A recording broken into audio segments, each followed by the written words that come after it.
Good morning. It's hard to say good morning right now, right? Like many of you, I woke up to the news about what happened in Vegas, and it's tragic. And to wake up to that, to start your day hearing of such a tragedy taking place, is finding the words for it is difficult. Disheartening isn't even a good description of what it feels like to see these things taking place in the world. So I'm just going to start off with just giving love and holding love. I've spent my morning really contemplating how I feel about this event. What feelings does this event, horrific event, bring up in me? And trying to stay in my heart, not in my mind, and went and took a shower, let the water just pour down on me. And it's a little exercise that I do when feelings like this are present, where I visualize the water as just golden light washing away what doesn't serve me, so that I can come into a space of clarity and being clear and seeking understanding. And I think that's a big one for all of us right now, wanting to understand, why did this man do this? Definitely feeling the impacts of the fear of this event, not just within myself, but within the entire consciousness. I'm so tuned into that, and I can feel that fear really profoundly. And it's a feeling of like, who can I trust? Who can we trust? And so I thought, you know what? I don't want to just post something. I want to really, let's talk about this. Let's talk about it, because the first thing that comes to mind is what can we do? What can we do to resolve these things? Because when we feel powerless in finding solutions to these acts of terrorism that, don't just impact the people, and my heart goes out to everyone who was directly impacted by this terroristic act, but impact everybody who's watching. We can feel so powerless in our ability to do something. And deep down inside, there's that calling in us, like, what can I do to change this? But then there's this overwhelming sensation of nothing but protect me and mine. And that's where we make a choice between two very important things, the common battle that every single one of us is facing in our lives today, a battle that's occurring within us between choosing love and choosing fear. And these events serve to lead us into choosing fear. And I thought about all of the things that contribute to an event where, an elderly man can take up arms and shoot innocent victims. Such a horrific way. People coming together to celebrate music and togetherness and, the artists they love, and on a vacation they're excited about. To something of that magnitude is just unfathomable to imagine even being in.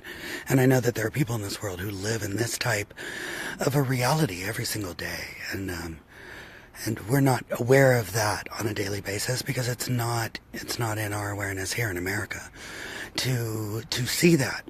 So this is taking place, and when it takes place here in America in a situation like this, that fear rises up. Who can I trust? And this world is just so sad, and everything is going to crap, and just this feeling of hopelessness arises in us. And so I want to talk about, what can we do? You and me, what can we do? Because in these situations, we can reinforce building beliefs in us that are based in fear, conditioned programming, because the media is going to spin this, and political sides are going to spin this for or against guns, and this is going to turn into what all events like this turn into. There's going to be beliefs that this is the beginning of the end again, and it's like we can use this to strengthen beliefs that are actually contributing to this. Or we can really go within ourselves and drop into our heart space and recognize this internal battle taking place in all of us between fear and love, and choose love. Like, how well do I know my neighbors?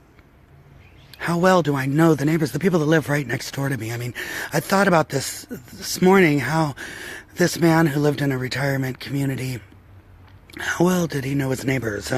What outlets did he have to talk about the frustration and the anger that is born of fear in him? What avenue did he have to feel like his voice is heard or to affect change? And until he reached this point to wreak this terroristic act on innocent people. Like, I thought about Facebook, this powerful platform that we all use to connect with each other, but also to strengthen a divide. We sit behind keyboards and fight with each other over opinions and ideas, and it's really, we're looking for blame. Who can we blame for the state of things? Because if we can figure out who's to blame, then we can end these state of things. And that's the problem. That's the biggest problem, is that we're looking for someone to blame rather than becoming the solution that chooses love over fear. And it's a hard choice to make in a time when we're being fed so many things to fear. Believe me, my heart is completely wide open for those impacted by this, and for all of you, because you are impacted by this deeply, and it's tearing at parts of you that are uncertain about the world that we live in today, and unsure of your place in that, how we can protect our families, protect ourselves, and puts us in that place of wanting to protect, right? But how do we get to the root? How do we change it? We build bridges. We build bridges and create platforms where discussions can be had. We don't walk away indignantly from important discussions about things that divide us. And we find it within our heart, within our true self, to hear others, to hear them without personalizing their opinions. Because it is dialogue, it is opening up of dialogue that people need to be heard. People need to be heard, and they need to hear themselves. We need to hear ourselves speak, to see the fear that is in us, to get it out. You know, we need to be able to discuss the anger in us, the frustration, the fears, and we need to be heard, especially by those who hold a different position than we hold. And we need to hear those who have a different position than we hold. And we need to be able to come together. And even though it may get a little heated, because when we're taking parts of us that are fear-based and we're putting them on the table, that can get heated. Letting go of our fear is a very painful process, because it defines so many of us in this time and age. And I know that survival mode when we embrace fear, because I lived in that survival mode for a good portion of my life, and had these ideas that we have to do what we have to do. And now that I've come into this place of deep knowing that I am infinite, that there is no end to me, there are only new beginnings, and that it's not about surviving in this physical body at the cost of anyone else. It's about how I live, who I am, the expression of life that I am, and can I take events like these and love more and become the solution that doesn't grab on to these stories that are perpetuated, the conspiracy stories about how this is going to be used to imprison us, or the stories that we can't trust anybody, or it's one race to blame, or one religion to blame, or all of this blame, and like, I'm not in that place. I'm in a place of like, we are an ill society who is plagued by fear and conditioned programming, who believes ourselves separate from our brothers and sisters, and who is not open to discussions that actually clear the energy that can build up to a point where somebody can get to this place to take innocent lives in such a terroristic way. And I just want to put that out there today with all of you, my friends, who I love so deeply. And, I have friends from all over the world, and we share different views, but we come together in great discussion. And, I even had a discussion the other day on Facebook where I myself was able to see my own bullshit, how I can get into a place of opinion and judgment, and I was very grateful for that while having interactions back and forth on a post with somebody of different views, and then ended up in video chat with two of my friends on Facebook who I've never actually connected directly with and spoke face to face, and it was really beautiful to make that connection and to share some tears and laughter together. And I saw, wow, because I didn't indignantly walk away from that conversation when things got a little heated. I chose to stay to recognize my own bullshit and to see where fear and judgment was present in me, and to come into a space of gratitude for me being shown that. We were able to create some energetic shifts within ourselves and to grow closer. And, I can sit here and I can focus mainly on the sorrow and the pain and the tragedy and let that embody me, let that overpower me and move into a place of fear if I can't even trust my own neighbors. But the truth is I need to go knock on the doors of those I don't know and get to know my neighbors. I'm very connected to my community here in this beautiful community that I live in, but I also don't know the neighbors that live next door to me. And thought about that, did this man know the neighbors that live next? Did they know him? Was there a connection? Did he have a platform where he was able to be heard? Because quite often on Facebook, we use that to be heard. Well, we don't listen to others. We point the finger and blame. I feel like my brothers and sisters out there, this is a great opportunity for us to really get in touch with our own accountability and responsibility and cultivating love, relationships, connection, using powerful platforms like social media to connect with each other and to allow people to have a voice, even when that voice disagrees with our own. Not to jump into the political debates that are going to be stirred around this. For me, the reality is I've seen the news on this. I've seen it. I refuse to be drawn into feeding myself this story repeatedly, because I know what doing that creates in me. Rather, I'm the type of person, I need a plan. To me, this is a call to action, that I need to cultivate more love within myself and create more bridges where they're possible for me. So I can use this platform to connect with you and share my feelings on that and encourage and inspire you, hopefully, to do the same. And then I can knock on doors in my own community and get involved in grassroots movements that create connection within my own community. Excuse me. To get to understand people who feel differently than me.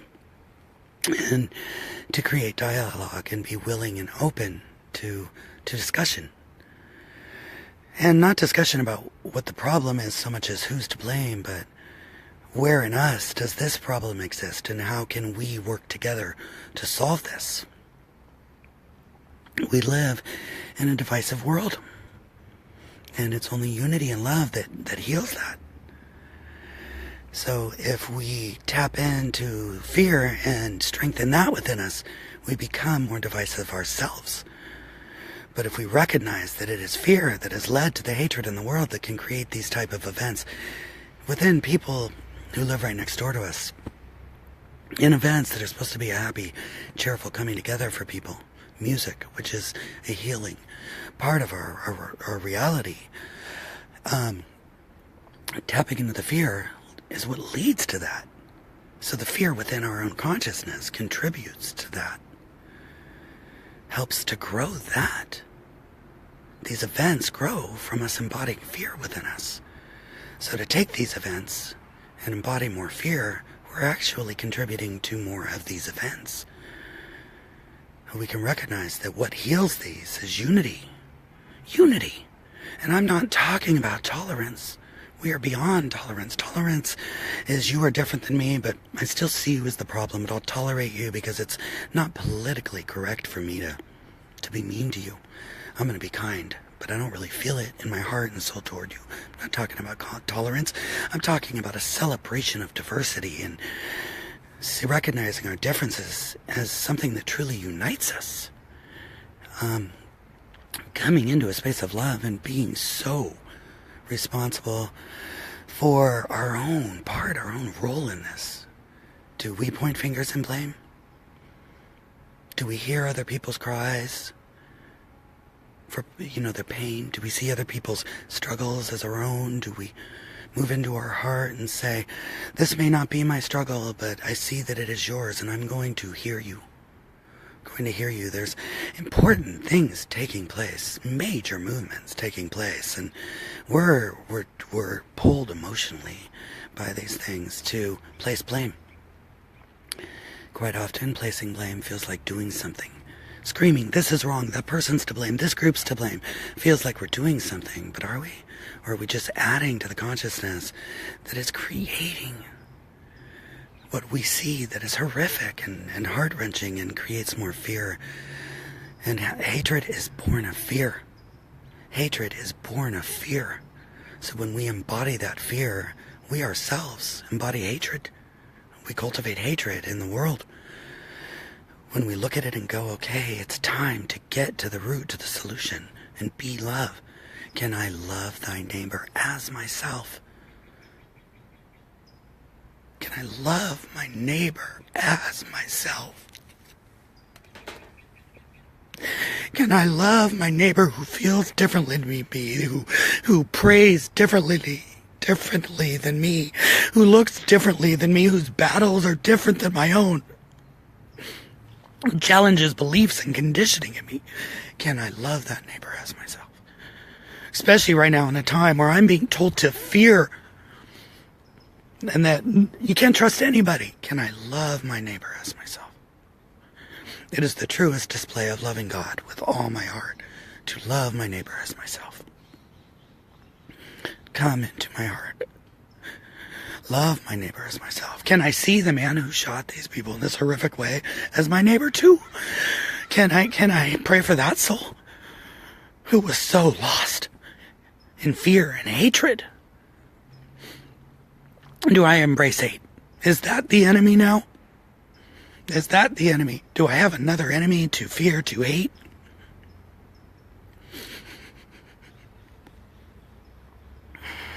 I've learned a lot in these past 5 years about forgiveness of myself and forgiveness of others.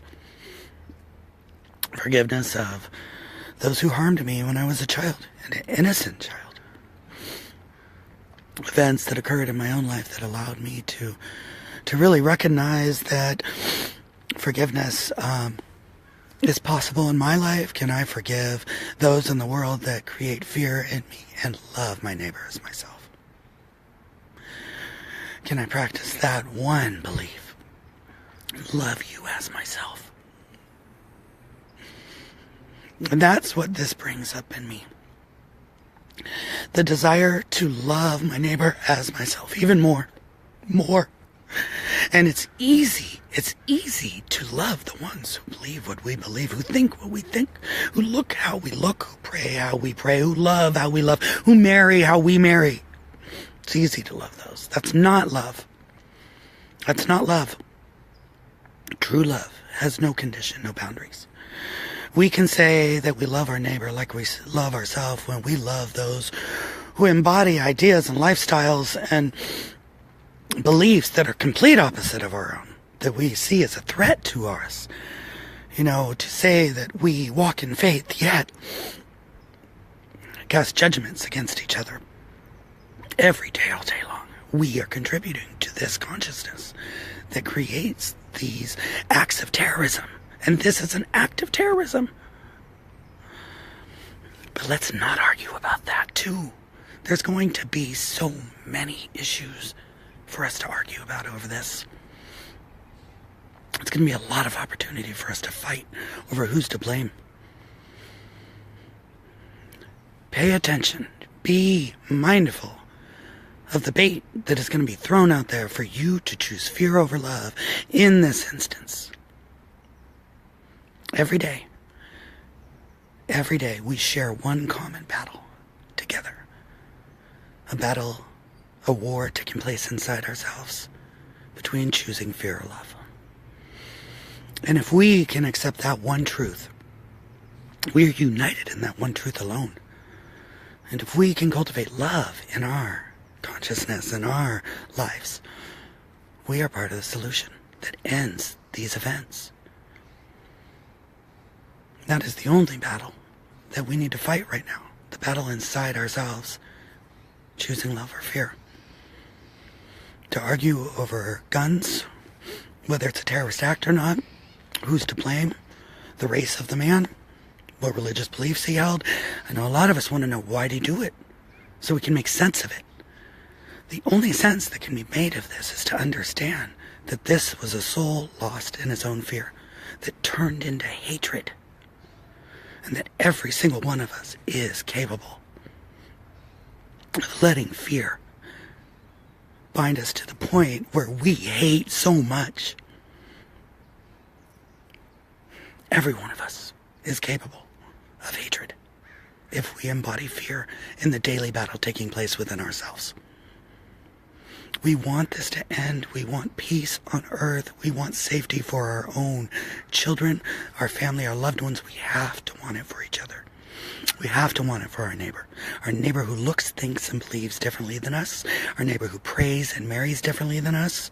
We have to open up our heart and move beyond tolerance, move beyond fear, and practice love.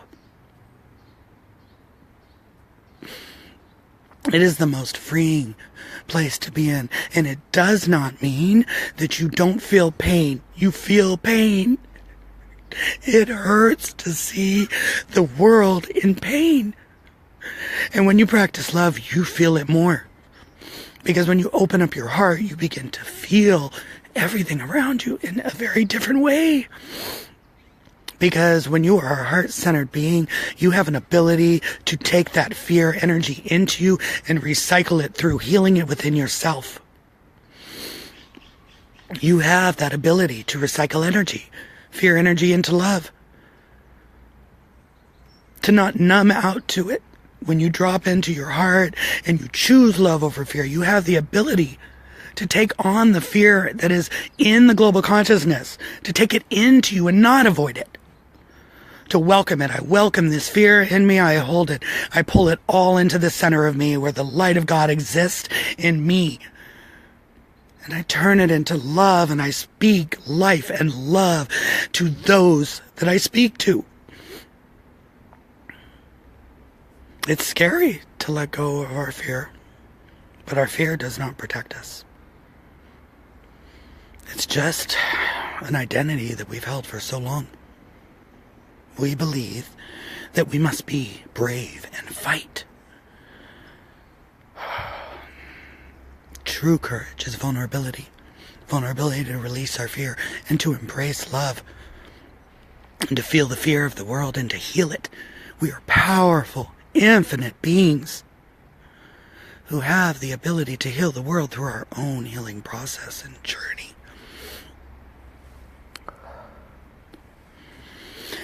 So, dropping into your heart, embracing love does not mean that you don't feel pain. It means that you have the ability to heal pain. To heal pain.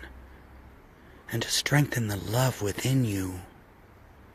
Because what we are doing here, each one of us in our life, is so much bigger than this life itself.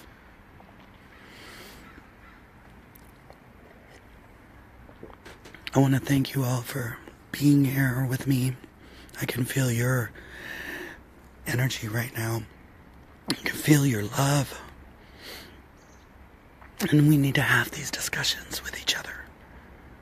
We need to talk about these things and be honest. Because there's so much that we can do.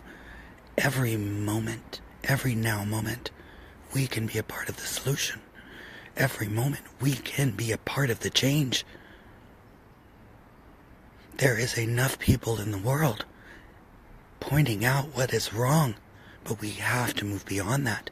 There is enough people in the world predicting this is another sign of doom. I will not live in fear of an end to the point where it paralyzes me from being the beginning every single day. I encourage you to just reach within yourselves and feel what is true for you in this battle taking